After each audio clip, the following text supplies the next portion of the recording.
அந்த ஃபோட்டோவில் ரேகா கூட இருக்கிறது உண்மையான சிஸ்டர் அப்படின்றத தெரிஞ்சுக்கிட்ட ஹீரோ அவங்க அட்ரஸை ஒரு வழியாக கண்டுபிடிச்சி அவங்கள மீட் பண்ணுறதுக்காக போகிறான். அந்த ஃபோட்டோ கொடுத்து ரேகாவை பற்றி விசாரிக்கிறாங்க. ஃப்ளாஷ்பேக்கில் இவங்க மடத்துக்கு பக்கத்தில் இருக்க சர்ச்சில் தான் ஷூட்டிங் நடக்குது. ஸ்பாட்டில் ஹீரோயின் எல்லாரும் கூட உட்காந்து சாப்பிட்டுட்டு இருக்காங்க. அப்போ மம்முட்டி ஷூட்டிங் வந்துட்டார் அப்படின்னு சொன்னது எல்லாருமே பார்க்கறதுக்காக போகிறாங்க. ஹீரோயினும் பார்க்க ரொம்ப ஆர்வமாக போகும்போது அவங்க ட்ரெஸ் வந்து ஒரு இதில் பட்டு கிழிஞ்சிருது. ஸோ அவங்களால அங்கே போக முடியல. நின்ன இடத்துலேருந்தே பார்க்குறாங்க. டெய்லர் கிட்ட போய் ட்ரெஸ் ஸ்டிச் பண்ணி கொடுக்க கேட்கும்போது அவர் ரொம்பவே டென்ஷனாக கத்திடுறாரு. அதனால ஹீரோயின் என்ன பண்ணான்னு தெரியாமல் பக்கத்தில் இருக்க மடத்தில் போய் சிஸ்டர் கிட்ட ட்ரெஸ் கேட்குறாங்க. நான் ட்ரெஸ் தரேன், ஆனால் என்ன மம்முட்டி சாரை பார்க்க கூட்டிட்டு போறேன்னு கேட்கும்போது கண்டிப்பாக கூட்டிட்டு போறேன், ஈவினிங் வாங்க அப்படின்னு சொல்லிட்டு ஹீரோயின் அங்கேருந்து கிளம்பிடுறா. பாட்டு ரிகர்சல் பண்ணிட்டு இருக்கும்போது அந்த சிஸ்டர் இவளை பார்க்கறதுக்காக வராங்க. அப்போ அவளும் போய் பதட்டமா அவர் இப்போ பிஸியா இருக்காரு, ஷூட் போயிட்டு இருக்கு, நம்ம அப்புறமா பார்க்கலாமா அப்படின்னு கேட்குறா. அப்போ வந்து டெய்லர் இது என்ன ட்ரெஸ், வா நான் வேற ட்ரெஸ் தரேன் அப்படின்னு சொல்லி கூட்டிட்டு போய் வேற ட்ரெஸ் கொடுக்குறாங்க. இந்த ட்ரெஸ்ல நீ ரொம்ப அழகா இருக்குன்னு சொல்லவும் எனக்கு எந்த ட்ரெஸ் போட்டாலும் நல்லா இருக்கும், நான் கதாநாயகி ஆகணும், மம்முட்டி அண்ணனுக்கு கதாநாயகியா நடிக்கணும், ஓ மம்முட்டி சார் உனக்கு அண்ணனா அப்படின்னு பேசிட்டு இருக்கும்போது அந்த அசிஸ்டன்ட் டைரக்டர் திட்டிட்டு இன்னொரு செயினை கொடுக்குறாரு. அப்போ நாங்கெல்லாம் ஜூனியர் ஆர்டிஸ்ட் தான், எங்களை இப்படி தான் நடத்துவாங்க, உங்க ட்ரெஸ் வேணும் அப்படின்றதுக்காக தான் காலையில போய் சொன்னேன் அப்படின்னு சொல்றா. உனக்கு உன் மம்முட்டி அண்ணனை பார்க்கணுமா, சரி வா அப்படின்னு சொல்லிட்டு கூட்டி போறாங்க. அங்க இன்டர்வியூ நடந்துட்டு இருக்கு. அப்போ இவங்க பக்கத்துலேயே மம்முட்டி ரொம்ப க்ளோஸ் அப்ல போறாரு.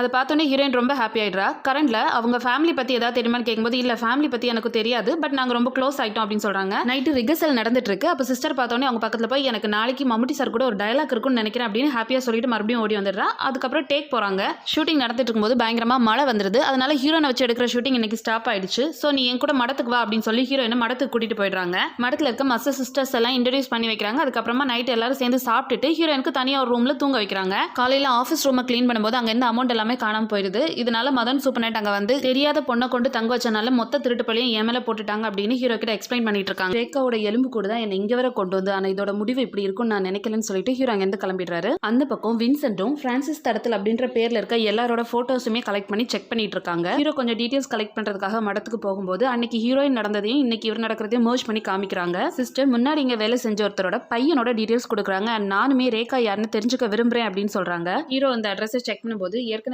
இறந்து போன ஒருத்தரோட காலேஜ்ல இருந்து சஸ்பெக்ட் பண்ண ஒருத்தரோட அட்ரஸும் சேமா இருக்கு. ஸோ ஹீரோ அதை பார்க்கறதுக்காக கிளம்புறாரு. ஹீரோட ஃப்ரெண்டு சிஸ்டரை இன்டர்வியூ எடுத்து அதை பேப்பர்ல பப்ளிஷ் பண்றாங்க. ஹீரோ அந்த அட்ரஸுக்கு போயிடுறாரு. போனோடனே ஃபர்ஸ்ட் பயங்கரமா அடிதான் நடக்குது. அதுக்கப்புறமா அந்த பசங்களை விசாரிக்கும் போது எதுக்குடா அந்த நம்பர் கால் பண்ணீங்கன்னு கேட்கறாங்க. அப்போ சின்ன வயசுல எங்க அப்பா ஒரு படத்துல நடிச்சதா சொன்னாரு. நாங்க அந்த படத்தை பார்க்கும்போது அங்க எங்க அப்பா இல்ல, வளர்ந்ததுக்கு அப்புறமா தான் தெரிஞ்சது எங்க அப்பா சொன்னது பொய்ன்னு. அப்போ எங்க அப்பா கிட்ட விசாரிக்கும் போது ஒரு பொண்ணை அவங்க எல்லாரும் சேர்ந்து அடக்கம் பண்ணிருக்காங்க. எங்க அப்பா சொன்னதை வச்சுதான் நாங்க அவருக்கு ஃபோன் பண்ணி மிரட்டி பைசா வாங்கணும். ஹீரோ இது எல்லாத்தையுமே ஹையர் ஆஃபீஸர் கிட்ட இன்ஃபார்ம் பண்ணிட்டு நாளைக்கு அந்த பசங்களோட தான் வருவேன் அப்படின்னு சொல்லிடுறாரு. மறுநாள் அந்த பசங்களை பார்க்க போகும்போது ஒருத்தன் தூக்குலையும் ஒருத்தன் தண்ணியிலையும் விழுந்து இறந்து கிடக்குறான். நேற்றுக்கு நான் ஒரு அடி முன்னாடி வச்சேன், இன்னைக்கு 2 அடி பின்னாடி போயிட்டேன்னு சொல்லி வருத்தப்பட்டுட்டே ஹீரோ அங்கேருந்து கிளம்பிடுறாரு. நைட்டு தூங்கும்போது ஹீரோட கனவுல ஹீரோயின் வராங்க. இதுக்கப்புறம் என்ன நடந்துச்சுன்னு தெரிஞ்சுக்க சேனலை மறக்காம சப்ஸ்கிரைப் பண்ணுங்க. இந்த வீடியோ பிடிச்சிருந்தா லைக் பண்ணுங்க.